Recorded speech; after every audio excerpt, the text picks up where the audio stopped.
Okay, hello everybody. This is our program, Ang Laging Daan ni Doc Jan, and this is your host, Dr. Jan Ortiz Teope. People might be wondering, I'm not speaking English. Usually we talk about Filipino in our this show.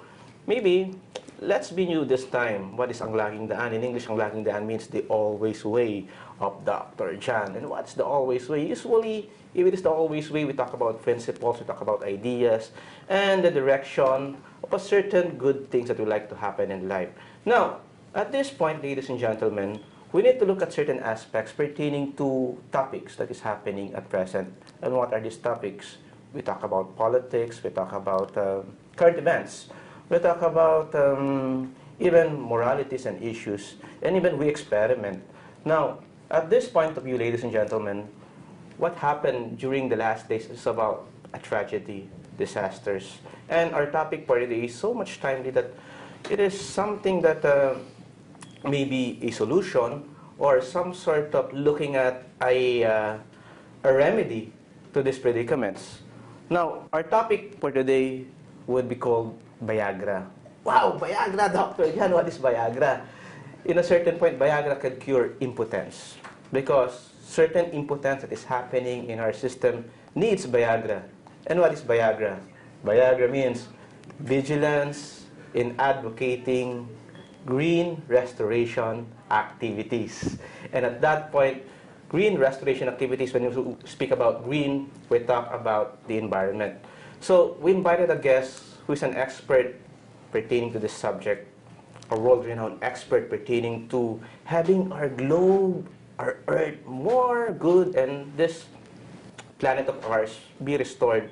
Because as we look at it in terms of the carbon footprint, the ecological footprint in this planet, we have so many problems.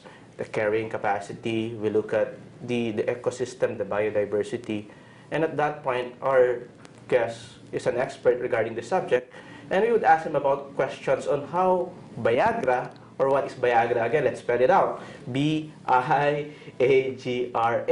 Vigilance in advocating green restoration activities. Green restoration activities. And our guest is the CEO and chairman of the Better Globe International. This is a world organization that is advocating green restoration or preserving the planet Earth.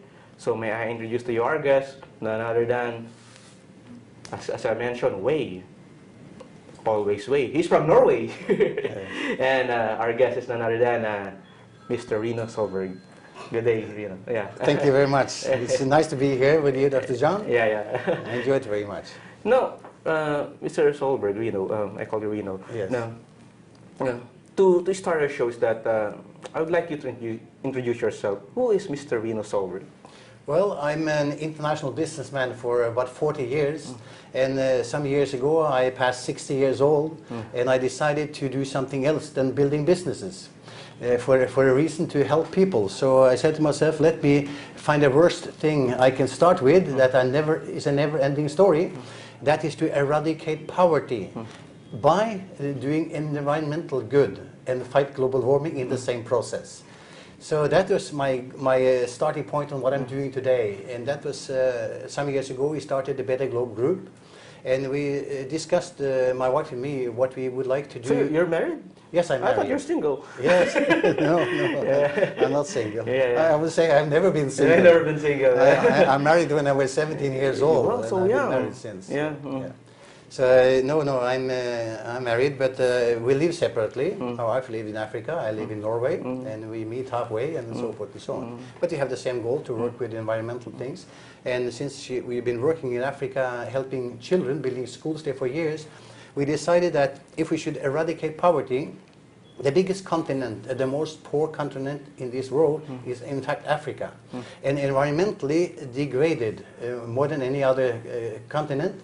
So we found out that we would like to plant trees to do our advocacy, because trees You talked about carbon footprints.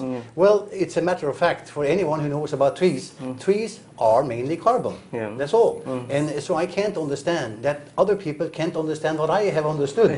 And that is that instead of all the other ways of making footprints, why don't we plant more trees? Everybody, because if we do, this world will change. Climate everywhere will change.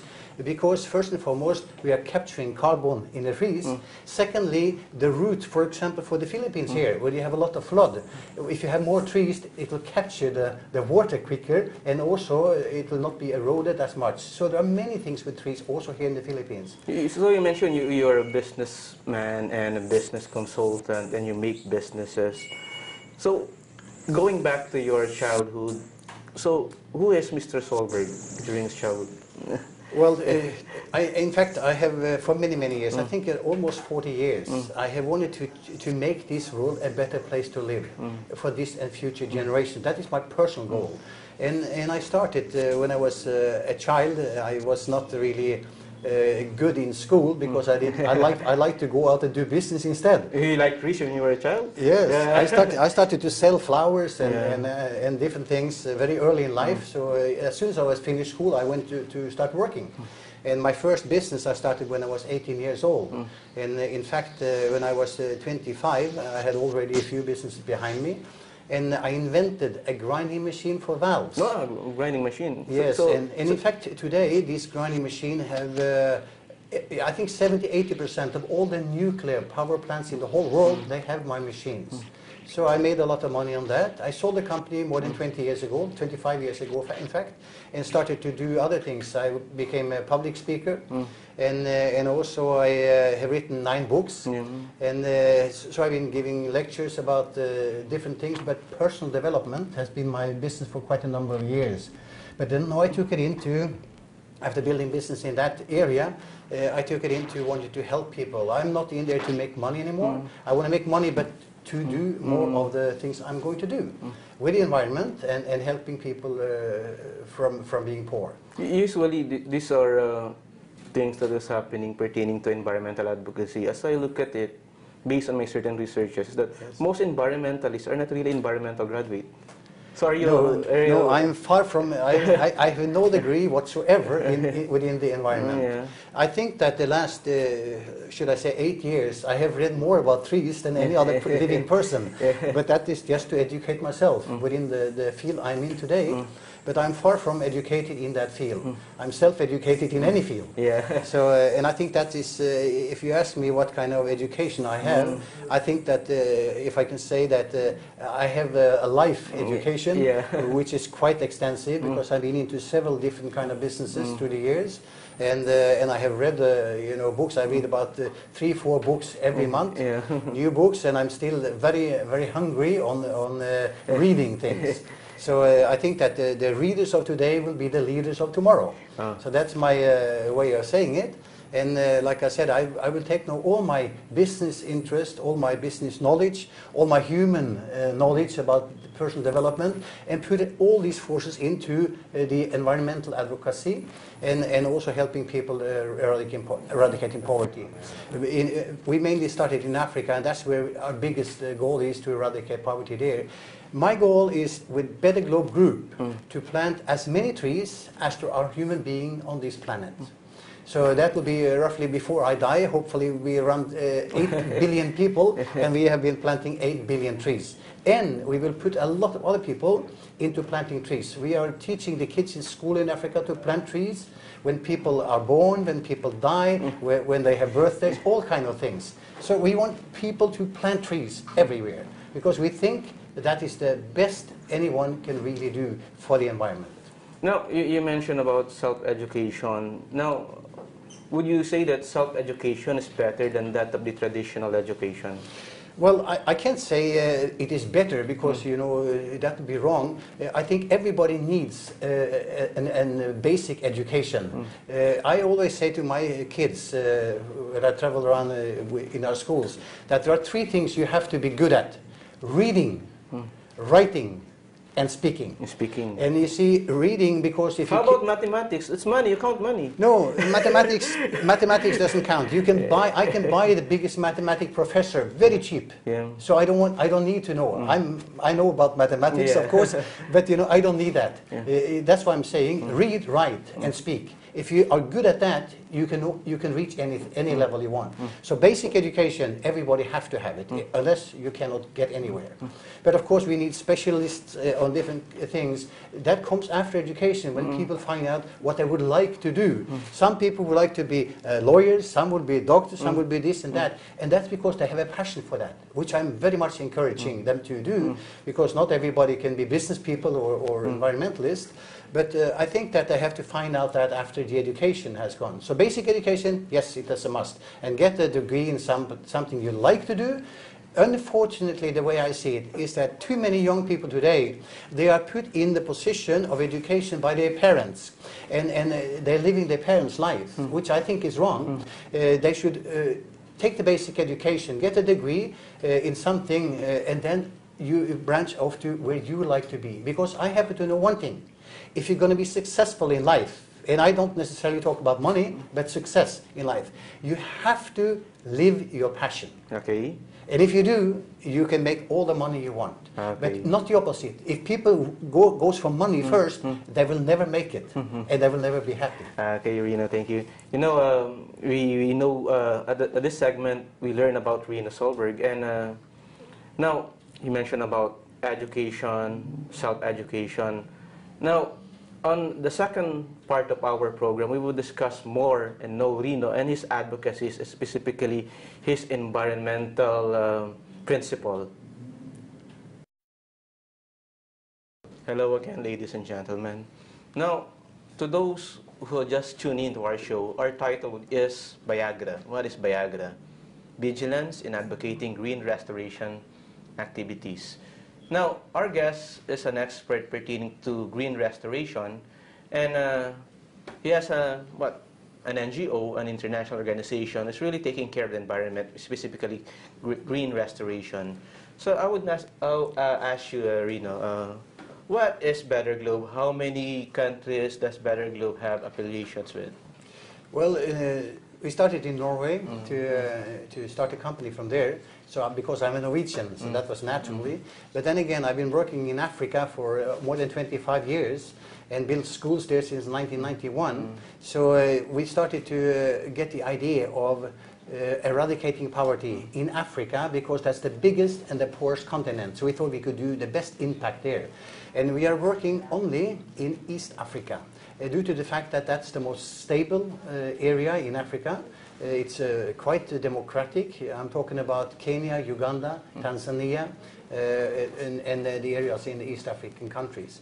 And also we had to look into, since my advocacy in environment is tree planting. That means we have to find a place where there is land enough to plant trees. For example, in the Philippines here, you don't have 10 million hectares, which I need to plant my advocacy for the rest of my life.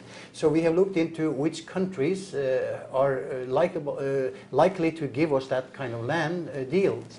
And we have a very good relationship with the government in Kenya and Uganda. And we're going to get the same in Tanzania when we get there in a couple of years. And we have so far more than 100,000 hectares of land in Kenya, which we are now planting. And as soon as we finish that, we will get more, up to 10 million in 5 countries in East Africa. And the way we are doing it is that we have to, you see, I'm not a big believer in charity as such, because I've seen too much of it squandered away, and it's lost in the process. So I believe it must be based on business principles. So we had to find a way to make business first for the people and for us in order to sustain our living, and that the environment should be a sustainable environment. That's why we plant trees. That's long term, and it's also profitable in long term. You're always mentioning eradicating poverty. Is it really possible to eradicate poverty, specifically that the main problem, there are so many variables pertaining to poverty, corruption, the social dimension, the cultural dimension. Yes. So how could we eradicate poverty? No, let me make it clear. Nobody can ever eradicate poverty, but they can fight poverty. So, and that is what I'm going to do for the rest of my life. And you are correctly mentioning that there are so many other things. And the way I see it, there are two main things.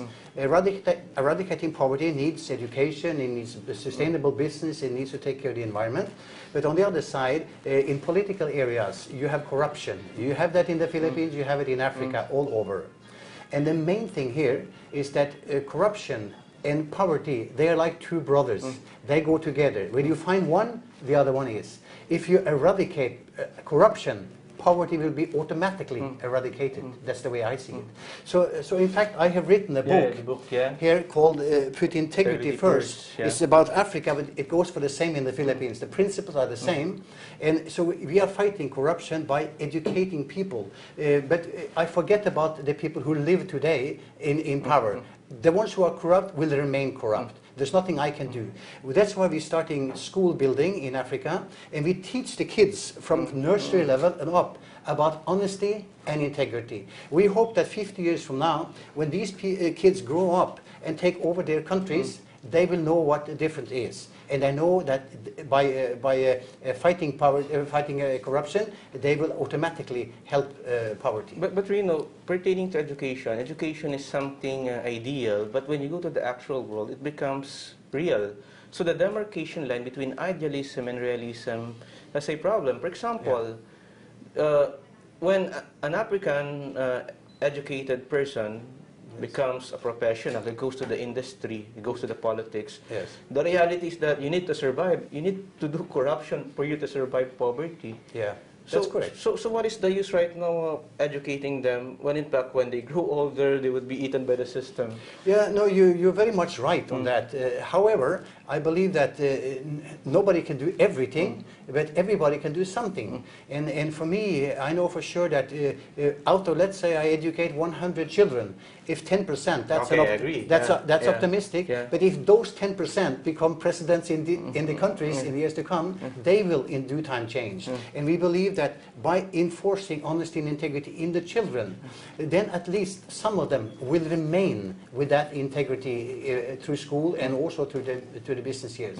And I've seen it in Africa also, although I would say maybe 95% of the people living in Africa today are corrupt because of the system. They grow up and they become corrupt automatically.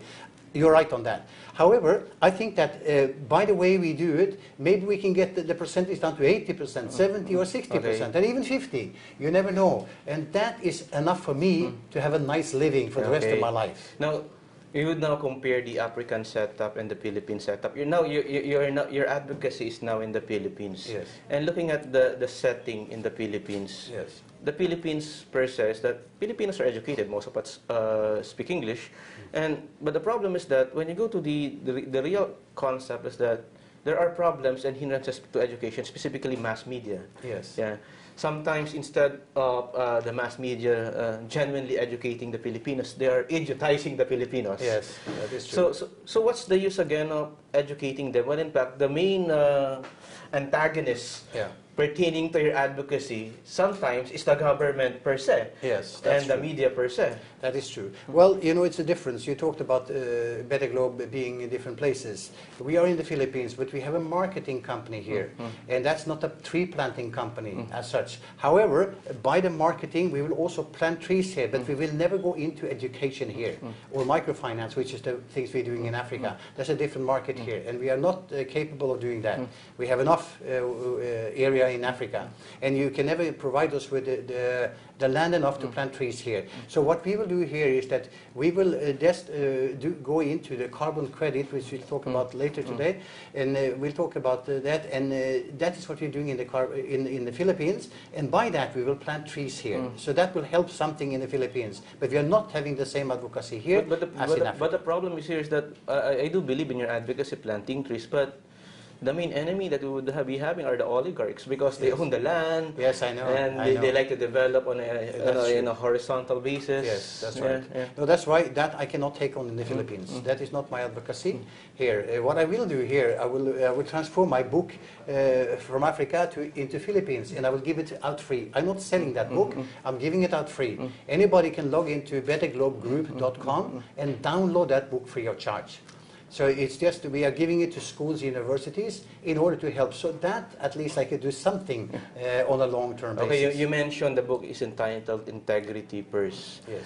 So how could we instill a Filipino integrity and put back the integrity within the Filipino? Well, I think that when I get the book on the ground as a Filipino book, probably also into Tagalog language, that could be possible, then, and I will give it free of charge to the people who want to read it, and then the politicians or whoever is in charge will have to take that book into the school system and to the business system, so at least it will but rub the off on politicians someone. won't read it, because that's pertaining to integrity. Yeah, they I know, don't have I it. know. No, that's true. But like I said, you know, we can never make everything happen in once, but at least we can do something. And somebody have to start the ball rolling, and if I can be the one to kick off the ball, I'll be happy with that. But other people will have to take it further on. I will not be able to do that. You would like be a Don Quixote, fighting a windmill. Yeah, well, I've been fighting a lot of windmills in my life, and I don't mind, because whatever doesn't kill you will make you stronger. So I'm off to be a very strong person anyway, so I don't mind. That's okay with me. So, in the Philippines right now, projects you plan in the Philippines. Yes.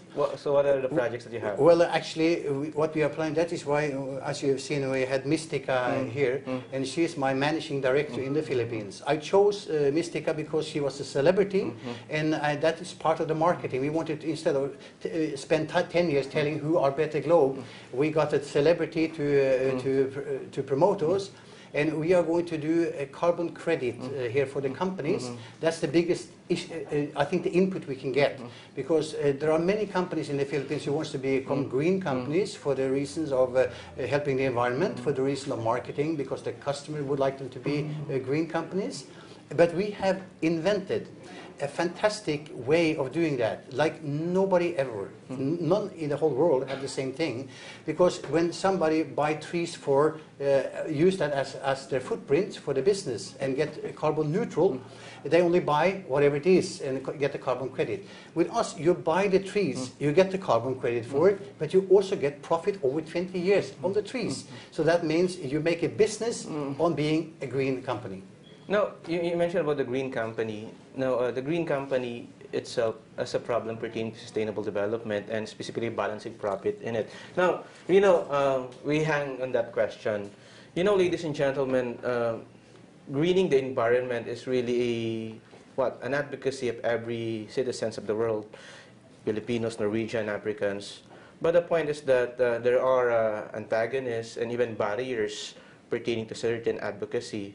So with that, maybe we need to look at certain principle that Rino would be discussing in the third part of our segment. Okay, we're back, ladies and gentlemen. We hang on the question of the green restoration and advocacies. Now, greening the environment. Now, you're a motivational speaker, and usually in motivational speaking, we encourage people to certain advocacies to uplift their lives, to believe in themselves. Now, how would you convince us to protect the environment for people watching us right now? Well, of course, you have two types of people if you will make it very simplified. You have the people who are really into the environment, and they will go wholeheartedly into do anything, regardless of money and other issues. They just are passionate about it. Those people will take care of themselves. They don't need my advocacy.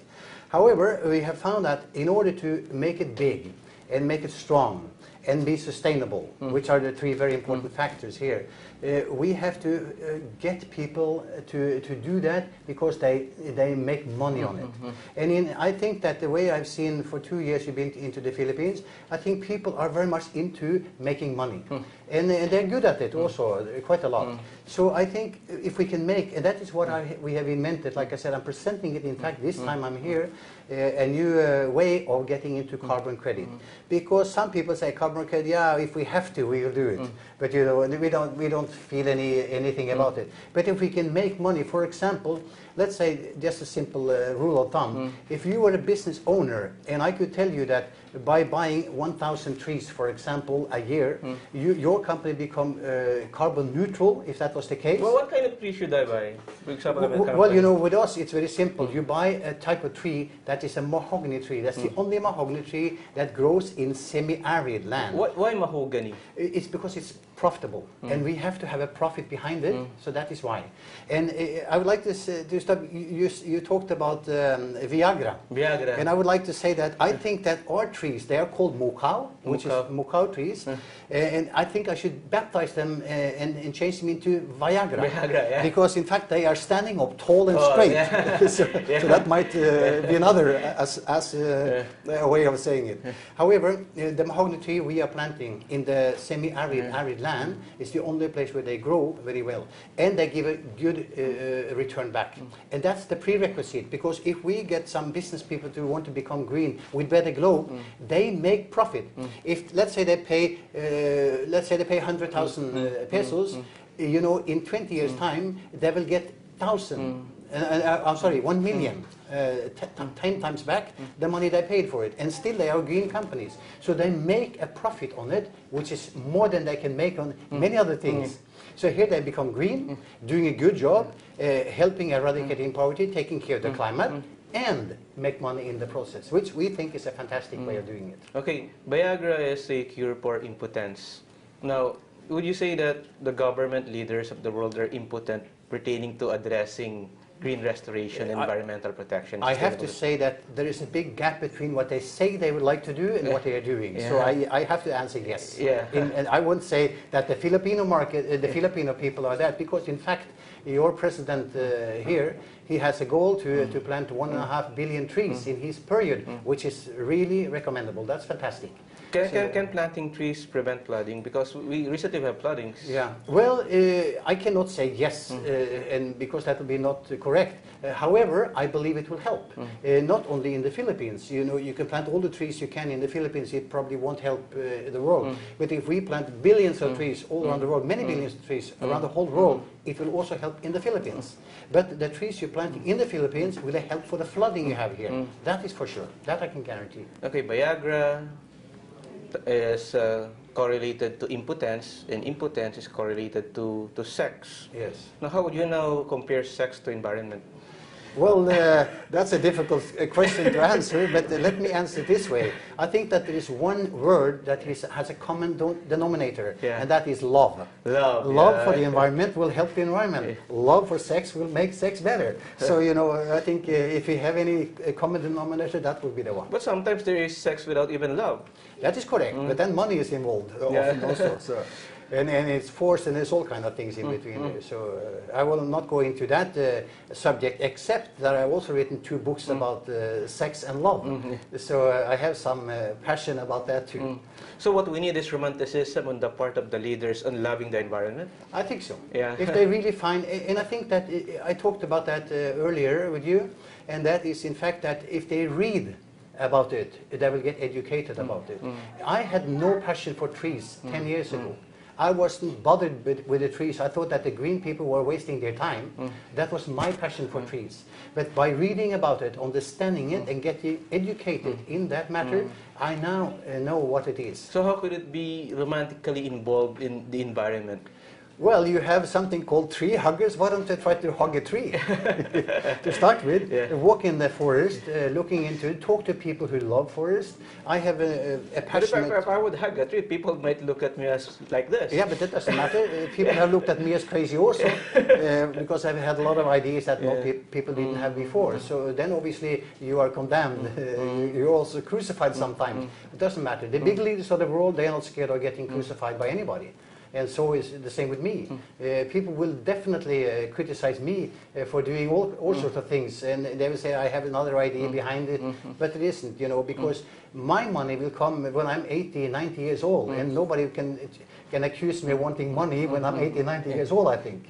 So I'm doing it for the environment. for the people and for building the society. And like I said, my goal, personal goal, is to make this world a better place to live for this and future generations. I cannot do it alone, but I hope that my knowledge, my experience, and everything I have, and the people I have with me, we will be able to do quite a big cut in that process. Now, in terms of climate change, problems, poverty, let's talk about population. Would you believe that, would you agree with me, or would you agree with people that would say that population is a problem pertaining to poverty? Absolutely. There is no doubt about it. And we have to take that seriously. That is why also we are educating our children today in this birth control and all kind of other things that has to do with, we talked about sex, so they understand that population must be controlled, because there's no way you can fight poverty or get control of poverty if you don't stop the population from increasing. But population increases not just because of birth control, but because of the influence of people within the mass media. Yeah, that is true. No, that's true. I have no comments on that, except that you're right. Absolutely. Because people would say that let us prevent population by having birth control pills, artificial inseminations and everything. But the reality is that people go to sex because they're tempted to do so, because they're watching a movie, the influence of the books, the influence of people surrounding them. Well, in Africa, which I know a lot about, it is dark between 7 o'clock at night and 7 in the morning, very dark. And the people have nothing to do. They don't even have electricity, most of them, so they're inclined to have sex instead, I guess. That's why they produce a lot of kids. So we plant trees instead of having sex. We're planting trees. We hope that they are so tired after planting trees that they don't have time for sex. No, Norway. Speak about Norway. In Norway, how would you compare Norway to Africa and the Philippines? Well, there's not much comparison, I have to say, because in Norway everybody is rich. In a sense that there's no poor people in Norway at all. You don't find them. The only poor people you find in Norway is people who come from other countries going into the streets. But everybody in Norway, we have a social system which has taken care of whatever sickness you have, all is paid for. And you get a nice pension and so forth based on your salaries, of course. So, you know, we have no problems in Norway at all. Like you see, we have no poverty, that's the starting point. And there's no overpopulation, because we are still only 5 million people. 5 million people. That's only Manila here. Yeah, it's much less than Manila. So you know, we have control on that, and we have control of everything. And we are fortunate to have a lot of oil. So we can afford to do mistakes also, because we have money enough in Norway. And Norway is being known for Alfred Nobel, the Nobel Peace Prize. Now, you're in Norway. Norway is rich. And you could live alone in Norway, go around the world and be happy. Why go to charity? Yes. No, you see, for me, I don't want to work in Norway, because people, they have too much. I have grandchildren, and you see, they have everything they need. And they grew up in a society that they are overwhelmed with things. And they don't need it. So that is why, after being working in Africa for so many years, then you get attached to the poor people. You see what can be done to help them, and you want to help them. And you see, I happen to know that I've had a lot of money, and I lost a lot of money, and I'm being the same. Whether I was a broke person at some time or rich, it doesn't really matter to me. And I know that I have no goals to be the richest guy in the cemetery. That is no goal for life. So it's better to do something while you can, and while you are strong and have some power. That's what I want to do. So I want to do something, and I hope to leave a legacy that will live a long time after me. And you know, I'm probably going to be a richest guy in the cemetery, whether I like it or not. But that is not my intention. And whatever comes after me will be given into, like you said, Nobel Peace Prize. I will have another prize for education of children and for the environment advocacy. So that whatever money I will create in my lifetime, it will be used for hundreds of years, hopefully, in the years to come. That is my goal. Okay, Rino, in the Philippines, you have Better Globe Philippines, and your managing director is Mystica Villanueva, Mystica Cassidy. Now, people would ask, why Mystica? There are so many actors, people, prominent people. Why did you choose Mystica? Well, it was by accident. I met her on the internet because I was searching for celebrity and she popped up there everywhere. So I said, well, let me... Yeah, she was a good marketeer, so she had marketed herself very well. So I said, let me talk to that woman. And when I told her what I wanted to do, she said to me, Rino, this is really what I like, because I have been there, I have done it, I have won everything, I have been everywhere, and there's nothing much I can get and do in that entertainment business. So she said, my goal is actually, I would like to have, let's say, in every city in the Philippines, I would like to have an emergency hospital. You know, so she has started the Mystica Charity Foundation. And so I said, well, if we can make some good business here together, a lot of that money will go to Mystica Charity Foundation to advocate your things to do in a lifetime. So she wants to help other people also in her lifetime. You see, you don't reach that level before you have reached a certain level yourself.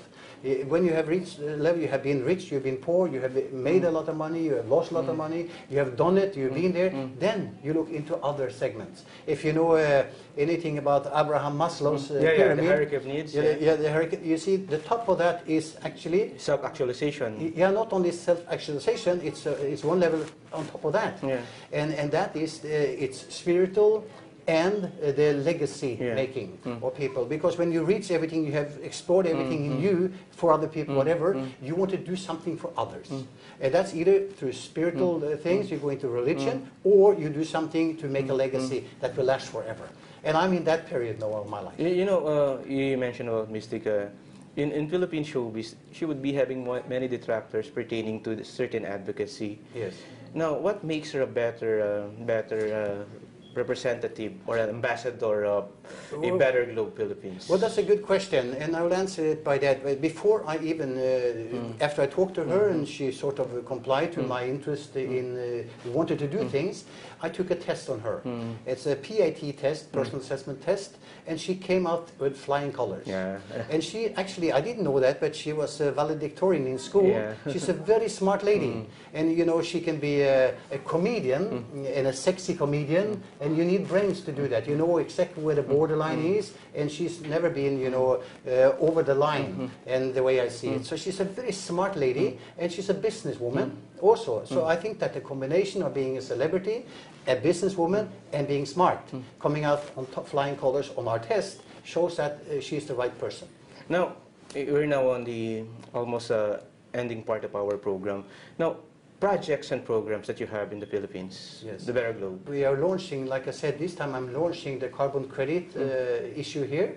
So we're going to start selling carbon credits to companies and make them carbon neutral, and with the possibility to make money in the process. So that is the first one.